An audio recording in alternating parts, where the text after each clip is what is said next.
لا يمكن تريزيجيه يا كابتن، انا اعرفه من واحنا في الناشئين. تريزيجيه اصغر مني ب4 سنين. نعم. قعدنا مع بعض في استراحه الناشئين، طلع معانا الفريق الاول. لحد دلوقتي علاقتنا اكتر من اخوات. تريزيجيه يا كابتن انا برضه عايز اقول حاجه.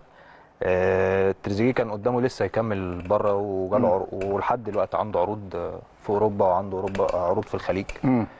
لما كان بيتكلم معاه في الموضوع حته النادي الاهلي، قال لي انا عايز ارجع. قال لي كده بالظبط يا كابتن، قال لي انا عايز ارجع النادي الاهلي وانا قادر واقدر افيده.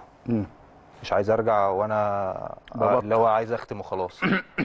فالفكر بتاع تريزيجيه مش ان واحد عايز، لا انا عايز ارجع النادي الاهلي اختم مشواري او افكر ان انا انهي حياتي عامه في النادي الاهلي. لا، نعم. هو عايز يرجع وهو جامد. هو دايما عنده تحدي جدا يا كابتن، عنده اصرار غير عادي. انا معاشره. انت لا تتخيل الراجل ده فعلا مجتهد بطريقه نعم. غير طبيعيه يا كابتن. اللي بيظهر للناس، والدليل ان هو اخر 10 سنين على مستوى الكره المصريه هو نعم. اهم لعيب في منتخب مصر. نعم. بارقامه، بكل الحاجات اللي بيعملها، حتى في الفرق اللي بيشارك فيها، يعني حتى في انجلترا، حتى في تركيا، حتى في بلجيكا، حتى في الريان القطري لما راح.